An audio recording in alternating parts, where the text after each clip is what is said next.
Nothing in this podcast or on our website should be construed as medical advice. Consult your healthcare provider for your individual nutritional and medical needs. The information presented is based on our research and is strictly that of the author and not necessarily those of any professional group or other individual. Hi, I'm Sue Becker from Bread Beckers. Welcome to Sue's Healthy Minutes. I'm so excited you've joined me today, and I hope this episode encourages you and allows you to find the answers you have been praying for the health of you and your family. Today on Sue's Healthy Minutes, we are going to take a deep dive into the truth about glyphosate use in wheat farming and what it means particularly for us wheat consumers. And to do that, I've gone straight to a very reliable source. My guest today is Giles. Not only is Andre a wheat farmer, but he owns and operates a grain cleaning facility and an elevator in Fort Benton, Montana.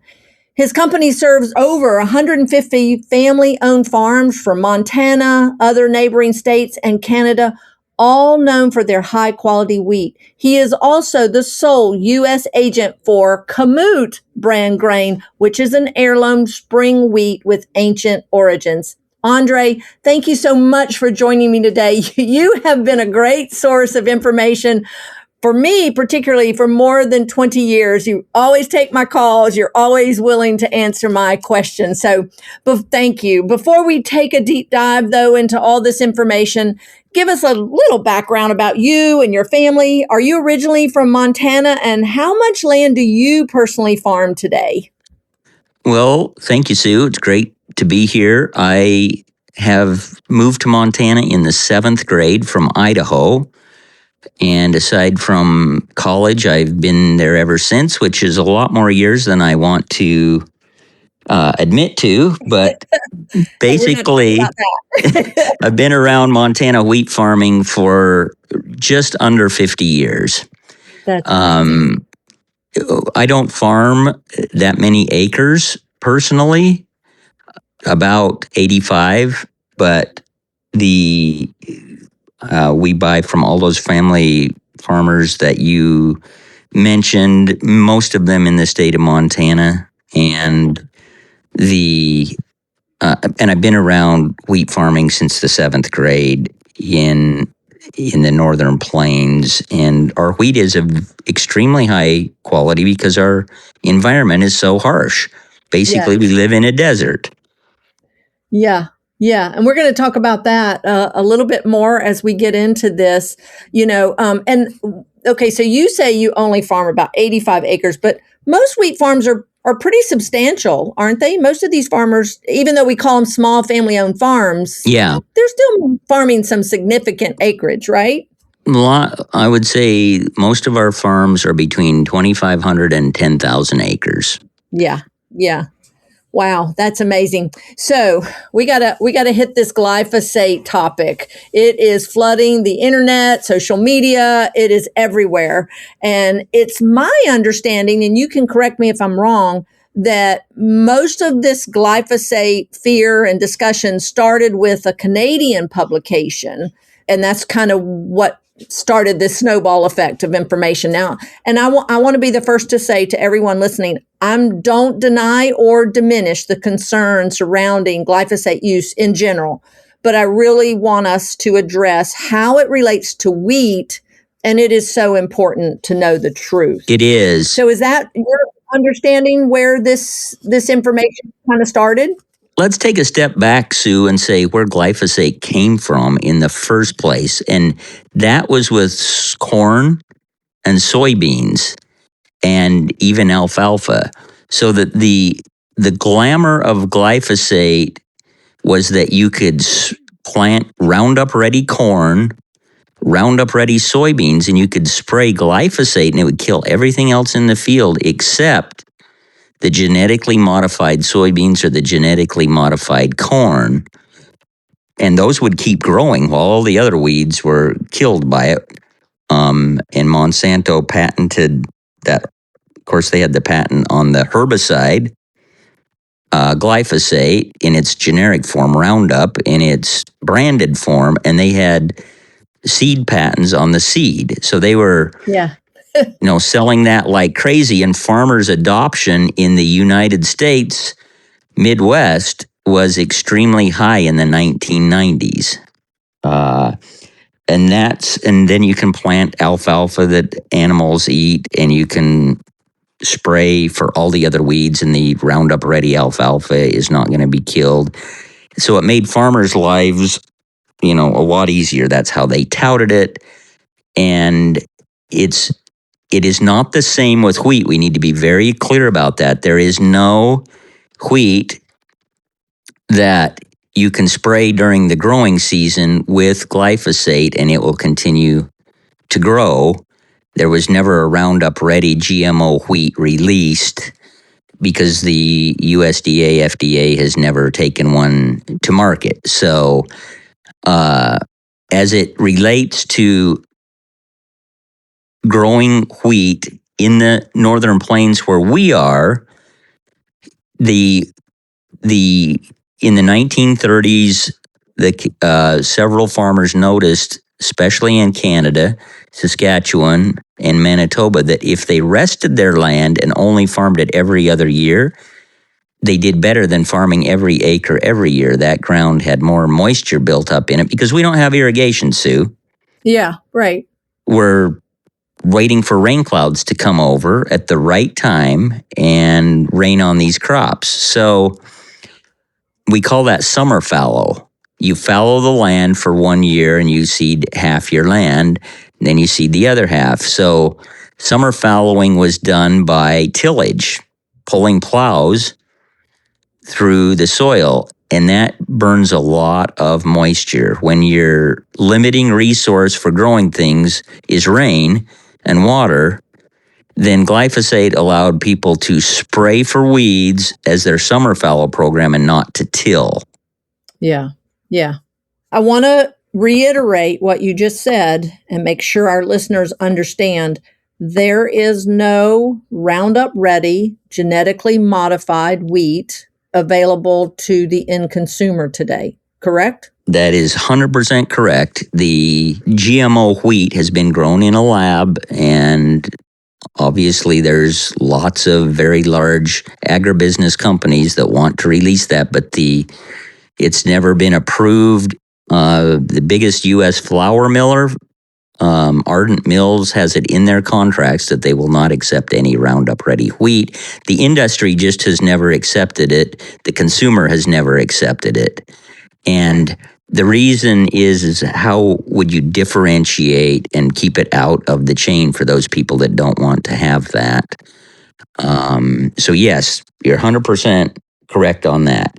When we talk about glyphosate residue in wheat, we are not talking about what I said happens with corn and soybeans, where you can spray it on the crop during the growing season. It's either a residual from spraying it on the ground, you're summer fallowing it, and some of it will get onto your wheat, or in Canada, eastern provinces, it is allowed to terminate wheat by using glyphosate, Ontario and Quebec. And people took that on the internet and Just ran with it.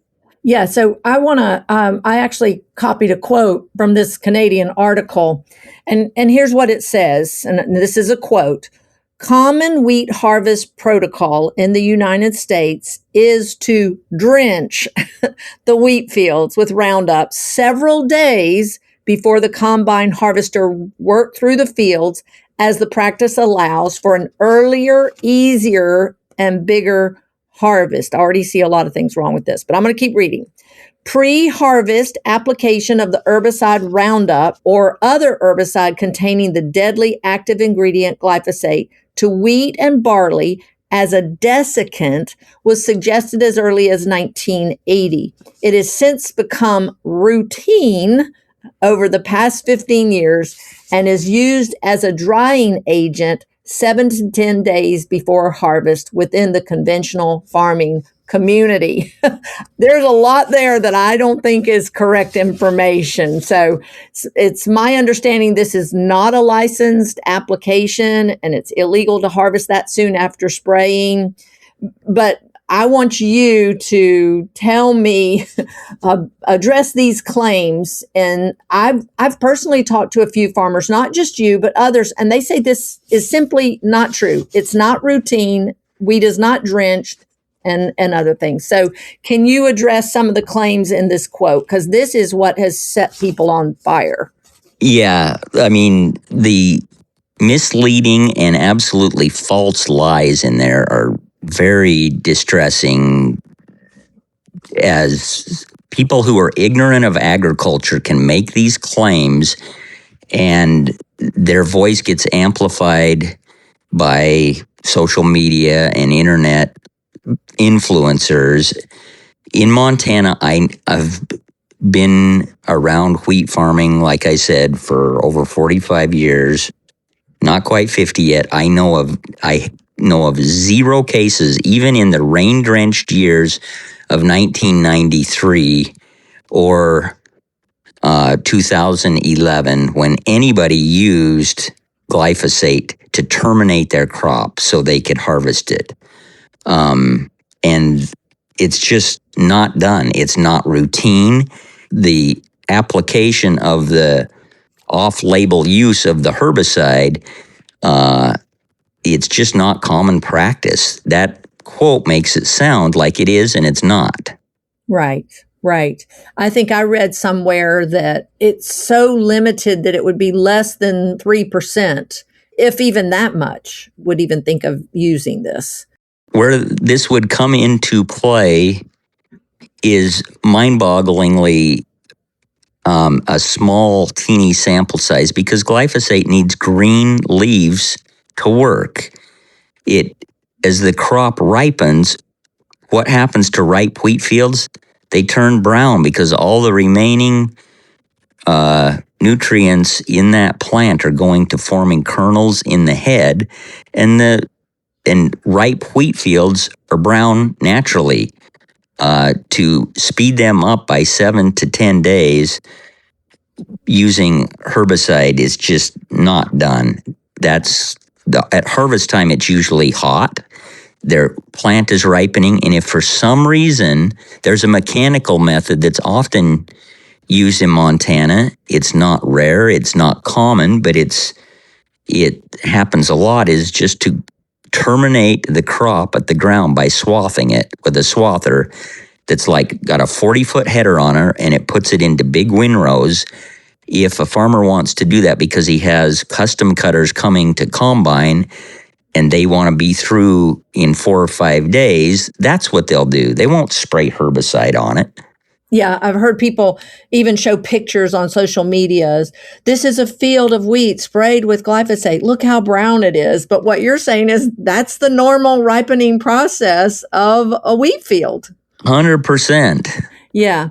So, but now with organic farming, you're not going to have that issue at all. It's not done. It can't be used, correct? It's a prohibited substance. All synthetic herbicides and fertilizers are prohibited, and the farmer will lose his certification, and it's against the law. It's a felony to do that. And right.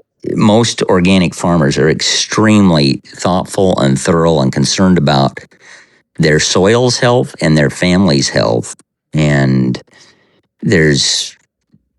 using glyphosate in an organic system is not only prohibited, it would be discovered so quickly that it's just not even considered. Yeah. Yes, it's not practical. And unlike other industries where the producers don't eat their own food or their own medicine or whatever, wheat farmers eat their own wheat, don't they? Absolutely do. Yeah, the number of kids chewing on wheat kernels at harvest time and making gumballs from the wheat is every farm kid all the time, and even dads and grandpas and grandmas and moms are doing that. Yeah. I know years ago during that whole gluten uproar when everything was, it's gluten, it's making us sick. And then the big article came out, it's not the gluten, it's the glyphosates. I remember I called you right away and you assured me this was not a common practice in Montana. Is there something different with wheat farming in Montana? You've mentioned it a little bit. It's cold, it's dry. But is there something different in Montana as opposed to other areas that would make this use unnecessary? Yeah, generally, our rainfall is quite limited on an annual basis. We're 11 to 13 inches of rain, including snow. And most of that historically has come in the spring, and by July and August, September, when it's time to harvest wheat, depending on whether it's winter or spring wheat, it'll be dry and the plant will ripen quite nicely on its own. And you do what's called straight cutting, where the combine just goes through with a big head, these days 26 to 36 feet wide, cutting the wheat with the sickles that go back and forth and cut it on the ground, and then bunch it up and bring it in where it's then threshed in the concaves or a rotary machine, depending on what kind of combine you have. And then it's taken out of the combine onto a truck and put in bins. And so the places where you get a lot more rain, like Georgia or the Southeast, if you're growing soft red winter down there, or soft red winter in Michigan or Ohio, then moisture at harvest time is a much more prevalent problem, where that wheat might not dry down in the field because of wet, rainy conditions at harvest time. Yeah. Conditions that we get about once every 20 to 25 years. Yeah. Yes. That's not, you're usually praying for rain during the growing season, not at harvest time, but during the growing season. Yeah. Yeah. So, I want to stay on the glyphosate issue. We're going to do a second episode with you, and I'm going to come back to some of these farming practices and myths that I've heard over the years. But I'm seeing people label their products glyphosate free. I've looked into this a bit. There seems to be a third-party testing company where you can get your product certified. But is this a legitimate certification, do you think? What might be the misrepresentation of this labeling? Well, there's a couple of certifying agencies out there that have very strict rules, and they will put a label on your product or allow you to use their logo. What's the standard for that? If you just say glyphosate free or harvested without glyphosate, that's a claim you can make, but what does that actually mean? Sue, I think maybe the best way to talk about this is, we had a company in Montana years ago that used to sell their wheat as chemical free.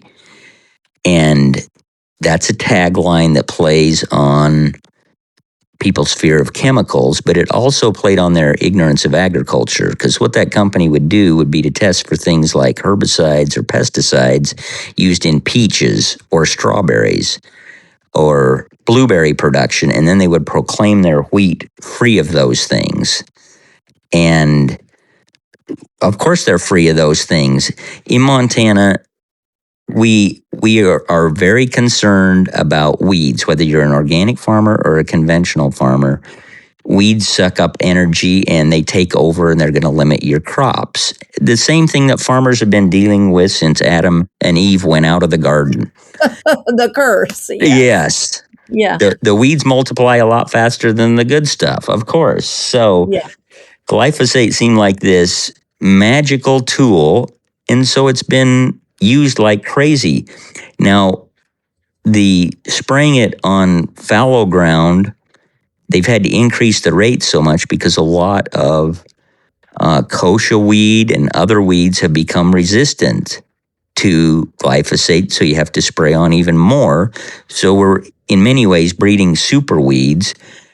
Oh my goodness. It's a tool in the toolkit that has been way overused. So one of the things to keep in mind that glyphosate, if they were to test this claim and they were to say that they had 20 parts per billion, let's say, or less, putting 20 parts per billion into a comparison of dollars, that would be 2 pennies in $20 billion.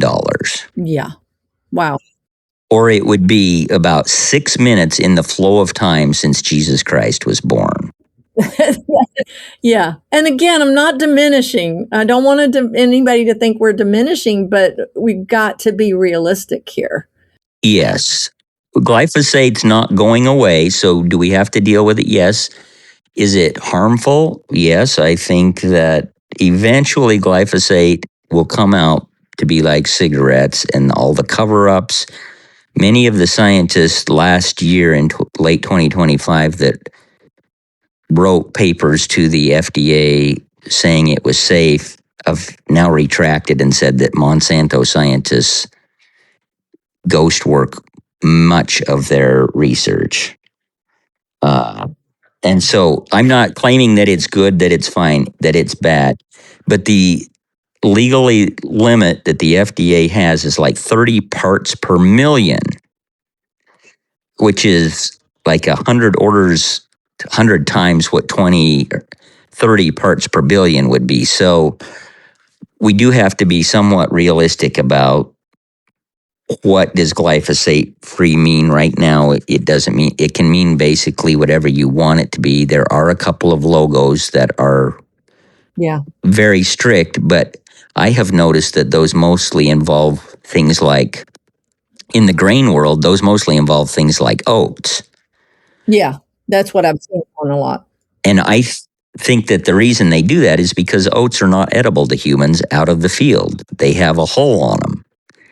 And if there's going to be glyphosate in them, it's going to be in that hole. And once you have to knock that hole off, HULL, for humans to eat it, well, there goes your glyphosate.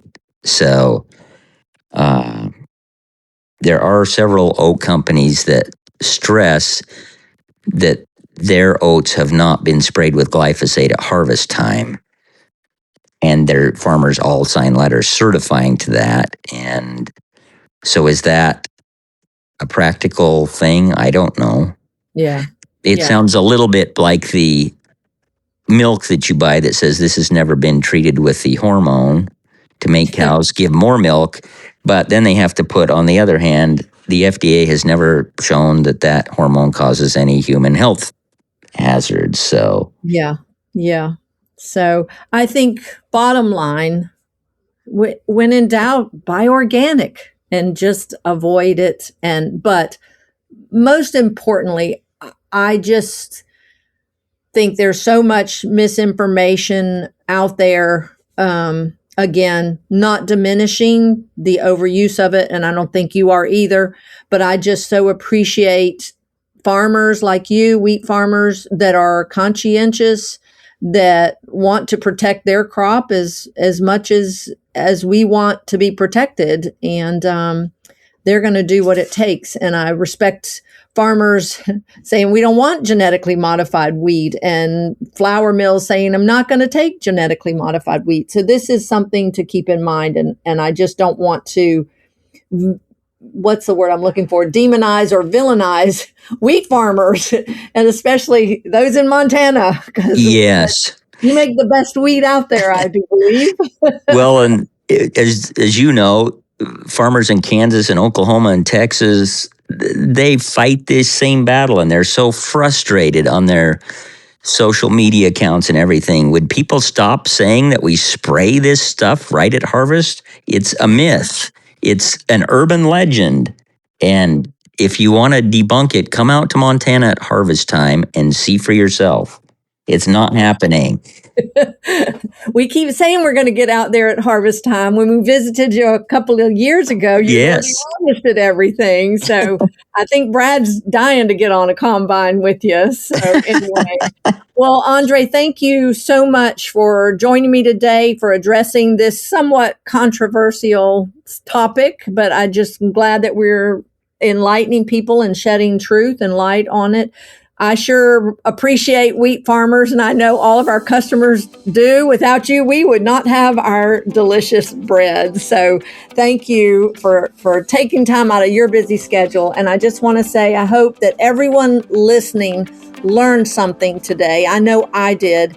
And don't forget to join me next week for part 2 with Andre Giles, where we will answer your most frequently asked questions. Until next time, this is Sue Becker from Bread Beckers with Sue's Healthy Minutes. Sue's Healthy Minutes podcast has been a presentation by the Bread Beckers Incorporated, located in Woodstock, Georgia. For more information, store hours, and learning opportunities, visit breadbeckers.com and follow us on Facebook and Instagram. Make sure to subscribe to this podcast and never miss an episode. Share this with 2 friends who would benefit from this information, and be sure to join us again next week for more of Sue's Healthy Minutes.